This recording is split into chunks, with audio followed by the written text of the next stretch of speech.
All right, welcome back to the 5G Manufacturing Forum. We've got our first panel discussion of the day where we're going to look at how to build a business case for smart manufacturing operations. We are short of panelists, so hopefully Ian joins us at some point during our discussion. But Steve, maybe we could get started with you, and you can give us an idea of the work that NextG Works is engaged in there in UK, specifically just a little bit of background on the organization, and then if you could give us an overview of the work that you are engaged in with manufacturing enterprises there in the UK.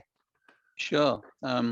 We started as a government-funded project, which was called Worcestershire 5G Consortium. The partners for that included vendors, mobile operators, systems integrators, security experts, and the manufacturers themselves. And it really focused on the productivity benefits that 5G could bring, but also on the security that was required around 5G networks as well, because it's an important factor to be considered when you're dealing with any manufacturer and information to access of information. And I guess as part of that project, which we ran from 2018 through to 2020, as well as building the first UK live 5G network in a factory, we identified some clear opportunities for 5G and connected solutions to help improve productivity, even in businesses that were well tuned, lean, and well practiced in Six Sigma and other types of practice there. And we, as I say, we worked with Kinetic as our security experts to ensure that security very much was designed into our networks, but also into the applications that we were playing with. We covered everything from changes to factory floor production processes to sort of real-time analysis and remote machine operation. Post-project, we set up the company you referred to there, NextG Works, to really harness the power of 5G to improve business processes, systems, and products, to bring about productivity gains, customer satisfaction, or other kind of business objectives that are important to the customer. We offer professional services so businesses can receive advice, guidance about what 5G can do for them, how they might approach 5G, how much 5G may cost in their, to be deployed in their factory or their setting. But importantly, uniquely, we kind of offer test-bedded services. So businesses can bring their products or services or processes to our facilities to test on a variety of different 5G network solutions, because there are quite a few alternatives, entries, let's say, into 5G that a business can take these days. Anything from a virtualized core right through to your own private network on site. I guess to tell you what we've done at Worcester Bosch, our early use cases focused on improved factory outputs, exploring preventative maintenance using IoT sensors and data analytics to predict failure. That was important to Bosch. When they have to do predictive maintenance, the factory goes down for a couple of days, and we're looking at what time we can gather with that by implementing a predictive maintenance within that. And more recently, we've looked at connected autonomous guided vehicles there, which are effectively remote pallet trucks, which haven't been performing well on Wi-Fi, and also explores other areas around rack and storage management, pipe bending, and paint shop stuff. Some of that's pretty sexy and some of it's not so sexy, but it's equally important because it's that pragmatic, boring bits that are really important to make the big differences. At Yamazaki Mazak, we explored how technology could be used to troubleshoot applications, which allowed senior engineers effectively using a headset, allowing senior engineers to remote guide on-site engineers through remote machine maintenance.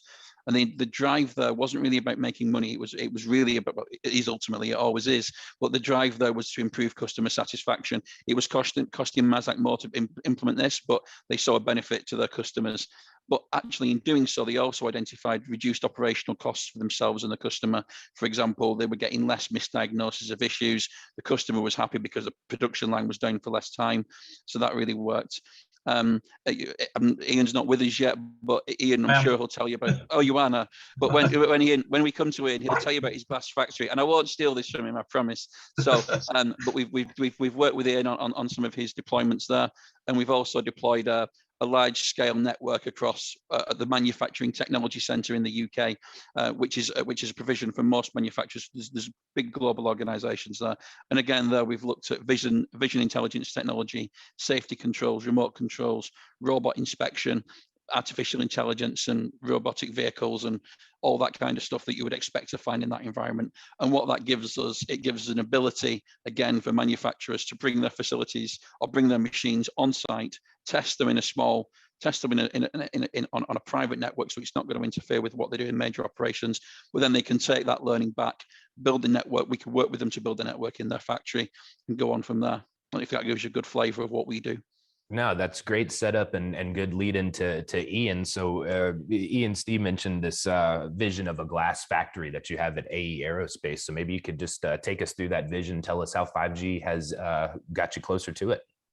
Yeah, so the basic idea is that the glass factory is, it's a name we give to the idea that our customers could look straight into our production line and see where their components are at any one stage. So the essences of that are A, very good planning, but also B, very good data feedback to keep that plan live so that we're giving an honest appraisal of where components have got to through their production cycle. So our production cycles are sort of 3 to 6 months, depending on what we make. So there are multiple stage operations throughout. There are times when the component goes in and back out of the business to have other applications, painting and processing, subcon processing done. So in essence, what we've done is from a customer's point of view, there is a portal tool that's available to look into the schedule, and then it will feed into that schedule where their components are at any one shape of time. The key bit of that is that we can show a gap later on in the production schedule where there is available capacity. And the whole point of our model is that eventually, once we get very good at planning and we get very accurate responses and feedback, we can then offer that as a service. So you buy the time rather than having components made a bit at a time through the process. How we then sell that is you sell the time first, so you bring cash into the business early on rather than waiting till you've completed 6 months of work to get the cash back off the customer. From a data point of view, so we've linked currently 5 of our 19 CNC machines onto a network. So the machine has a code system that sends its machine data out, and within the 5G network, basically we're using the 5G network to look for certain commands on that machine, like door open, door closed, for our CNC machines, and lots of other commands at the same time. But effectively, we're then monitoring the timing it takes before of producing that process at any one stage to show the system how accurate we are in reality to the planned time. So what we're thinking there is, let's say you have an operation that's meant to take 3 hours and it actually takes 4. Every 10 components, you lose 10 hours, you're losing a production day. So step one is the operator is asked to feed back into that process and go, how can we best of all replan the system? So the operator, so dear operator, why did it go wrong? Let's learn what that problem was. Chink, chink, chink, chink. We'll Pareto those and attempt to fix those. From a customer's point of view, let's replan. So we use that data to go, I've now lost a production day on that machine. Right, what effect does that have on the next job and the next job and the next job in terms of meeting customer demand? Does that mean I've got to pick up that job and move it onto another machine? And it plans that for us. There's an AI module in the planning tool that helps us build that. So that live data going backwards and forwards, we could do, I have to be honest, we could do it on Wi-Fi. The problem is, the more data we get, the slower that reaction becomes. I'm not looking for very low latency in this application. What I'm looking at is I'm handling lots and lots and lots of data signals, and I'm handling lots and lots and lots of image transfers across the business where I'm sending instructions to machines, and it becomes a point where you're log jamming the pathway. So Wi-Fi slows down, and other systems would slow down. Now, the benefit of 5G to us is obviously we can slice if we need to have different parts of the network doing different things.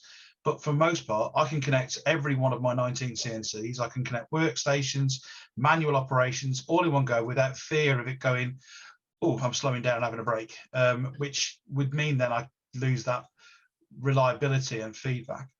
And what that also means for us is we start to have a competitive advantage because we are more accurate in our planning. We are more realistic in what we can do, and we can then sell that service back to our customers, as we said.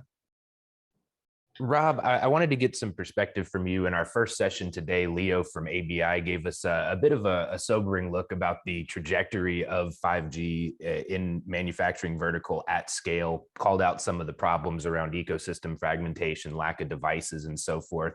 But, really, you're on both sides of this. You're working with the operators that are charged with selling 5G into manufacturing. You're working with the manufacturers that are looking at 5G as part of a bigger technology strategy. What is the middle ground? I was hoping you could maybe give us a reality check on kind of where the operator hype ends and the reality of integrating 5G into a complex production environment kind of begins.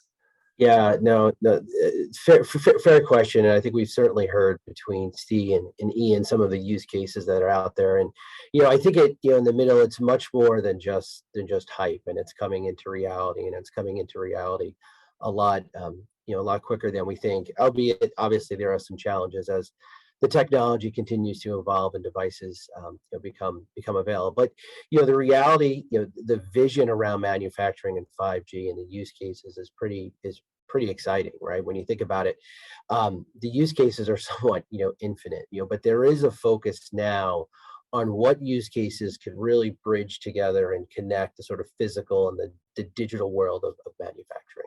In fact, Deloitte did some research with MAPI to understand, in the technological advancements of manufacturing, what are really the big use cases now that are driving, are of importance, that are, driving the need in this sort of digital physical world, and things like which we've heard about, right? Quality sensing and detection, and asset intelligence and performance, augmented workforce efficiency and safety, smart warehousing, just to name a few, all which sort of bridge together the physical and digital world.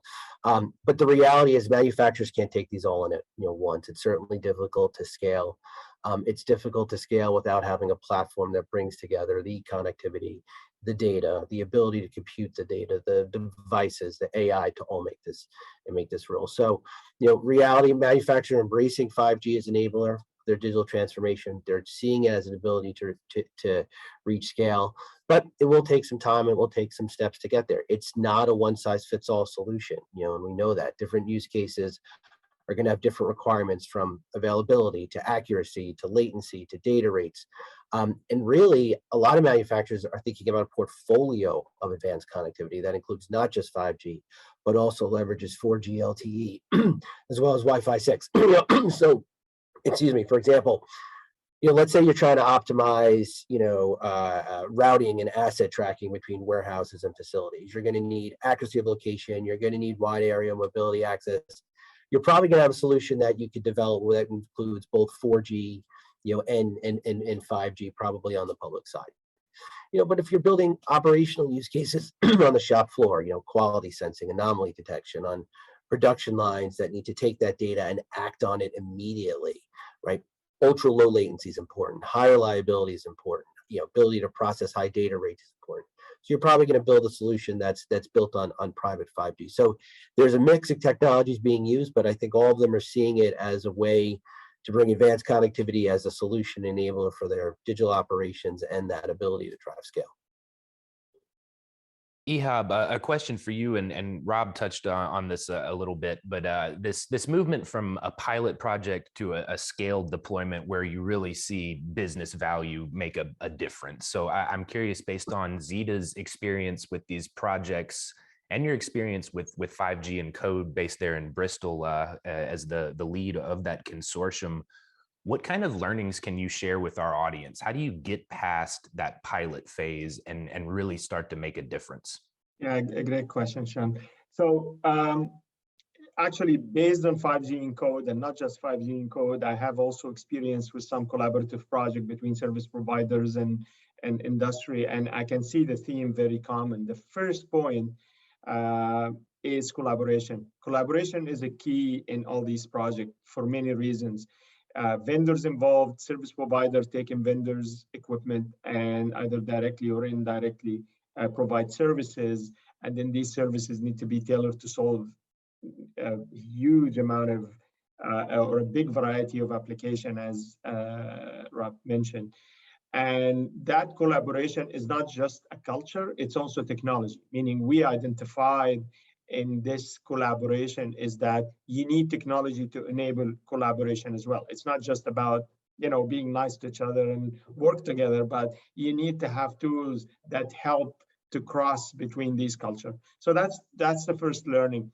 The second learning to scale is to also have technology to enable agility. Applications by nature are not very well understood at a smaller scale. It's at larger scale where you actually start understanding the requirement. Also, the perception of quality of experience, it changes as you scale the application.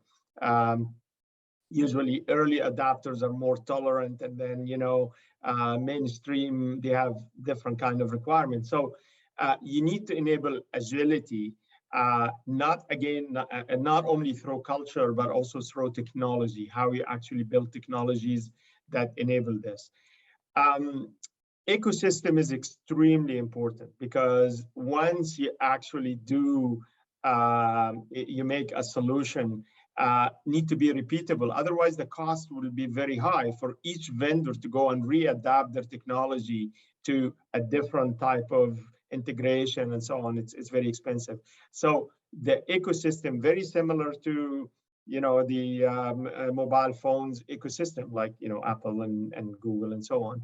We need at least ecosystems that can be repeatable, so it's easy for people to innovate and build and scale these applications. 5G is just the tip of the iceberg. 5G is one technology, but actually behind it, there's so many other technologies that will enable the flexibility. It's an open architecture that will enable the flexibility to build applications that are really harnessing the power of these technology, whether it's 5G, cloud native, mobile edge computing. The list is long, and they all kind of came around the same time with the same objective: provide a huge amount of flexibility, openness. But that's also new culture to be absorbed and consumed and innovate around. So these are some of the lessons that we learned from this project. Gentlemen, we've got 10 minutes left. It's apparent to me we're not going to get through all of the questions we discussed, but let's give it a shot here. Steve, when you and I had a prep call, we talked about, you know, this focus on what's the killer use case. And you said that's kind of the wrong-headed approach to that. Think about use places. And then you gave a little context around the relationship between use places that support multiple use cases and then delivering this technology to small to medium-sized businesses, which most of them are. So maybe you could share that with our audience. Sure. I mean, look, for me, you know, we can't be deploying 5G or any technology just for the sake of it. It has to be justified and have the right reasons. There are increasing numbers of entry. I mentioned this, like there's increasing numbers of entry points to 5G, right? And he have mentioned a few there. There are other technologies on the side. This can be inexpensive, it can be expensive. But for the SME, that investment decision is a really important one. One of the things that we identified early on in the project, and before the kind of first real kind of release 16 standards came out, but we came to the conclusion that there wasn't really a killer use case, and we were finding that it was a culmination of use cases together that made the right investment decision for a company to invest. But it's really important, I think, that we've talked about that there, the different needs of a business. It's a heterogeneous network that people are putting in, and different solutions that form it. But the place case piece for me is really about having a mature attitude to your business case, right? And you look at the one area, and one, even within a factory, the place might be the factory. You might bring multiple people in together to do this, and you've got different departments saying, well, that's not benefiting me, why am I paying for it? And vice versa. So you really need to get up to the CEO level and the board to get the right decision on that. Within the SMEs, the decisions might be a little bit quicker, but the idea of the place case there is SMEs work together, whether that be coming together on the same sort of business park, enterprise, campus, or some sort of manufacturing hub where they can come together with use cases with similar network requirements, so you build the right network to them, and you don't take what's pushed to you by a network operator or a systems integrator. You pull the right network for your solution to you and what works. And again, as I say, you know, the key thing here is it's a very mature attitude to a business case where you can make some concessions. You can identify between you whether there's shared costs involved and where the shared benefits are for the greater good. And again, this kind of plays into Ian's point around the glass factory as well, because if you don't have, it might be that you're not deploying this network because you want to deploy a network, right? You might be very happy as a company with where you are and what you're doing. But if your main customers start demanding from you that they want this information so they can implement their just-in-time production line, or so that they can hit the kind of, COP20 kind of COP26 business case to know where the data came from, all of a sudden, if they put that in their ITT that you need to have it, it might be that driver that takes you down the business, the 5G or connected technologies business case. And that's a different place to be than one where you volunteer to be there. Ian, I've got an interesting question that's come through from the audience for you. When AE Aerospace decided to go forward with your 5G implementation, who is the first person you called? Was it an operator? Was it a equipment vendor? Was it Ste? How did you get the ball rolling? You're muted, Ian. Sorry about that. So one of the things that I suppose we ought to put out is the fact that actually it was a two-way process. So that we are part of a government-backed implementation project. So over here in the UK, the Department of Digital, Culture, Media and Sport are looking for people like us to identify and process area applications within manufacturing to show that 5G and digital can actually be, and the IoT is important within the manufacturing environment. And that's not because there hasn't been little take up. I think it's because we're at that cusp of where things happen. So our key was we were invited to whether or not we wanted to be part of this. And I think, to be honest with you, Steve's team were more of a case of, what do you want to do? Let's have a conversation around how big or small can this be? What can we then cope with, and what transformation is that? So we had the glass factory concept was already a concept.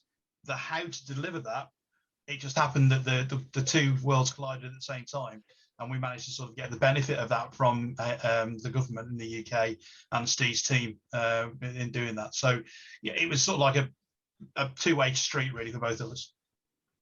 Rob, question for you. I know Deloitte's worked with Verizon to explore 5G and MEC, and I know you've got a sort of a showcase facility that you put together with Wichita State University. I'm curious, when a potential customer comes into that facility, is it a pure technological showcase? Or are they asking questions about what does this mean for my business? How can I justify this up to the C-suite? Yeah, no, it's a little more than a showcase. Our smart factory is a real life production facility, where we've implemented a production line.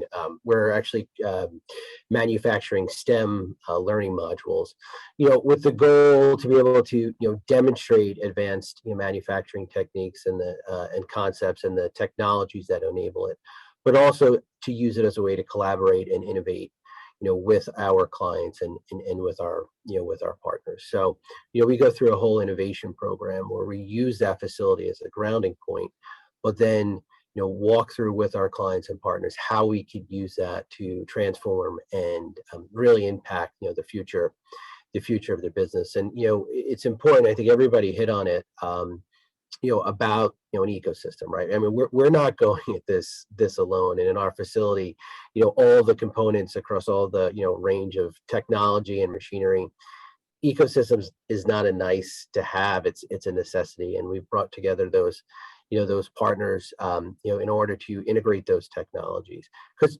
as we said, right, and as Steve said, there's no killer one use case. This is about a platform that allows you to enable multiple use cases on top of it. And this is about taking our smart factory fabric and integrating it with an advanced technology platform that can show that and allow you to allow us and everyone who comes through to see the multiple use cases and then think about how you can build upon it. And that's really where the value is driven from. We talk about business case, we talk about what's the ROI.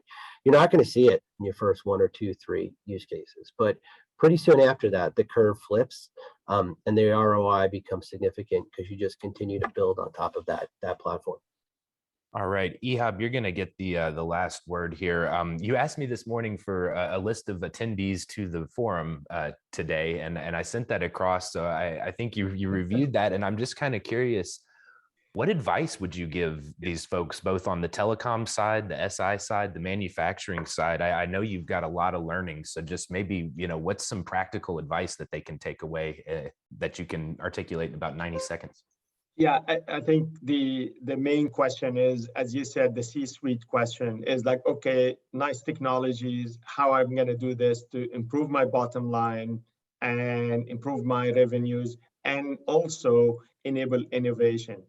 And this is not going to happen without all the things we mentioned. But in addition to that, having tools to actually help you do that very easily, meaning it's a different culture. I don't want to label people who's NetOps or DevOps or whatever, but let's say the culture within the enterprise is changing so that I don't want to know the technology to too much detail. I'm going to have my own sandbox, and I'm going to have my slice of multi-technology that I'm going to use to build my application. How can I easily deal with that so that as I'm evolving, building my application and understanding it, I can, in a flexible way, automate, adapt, and optimize these resources to first to my bottom line cost, and second for the satisfaction of my customer. That's basically the bottom line of all what we're doing here is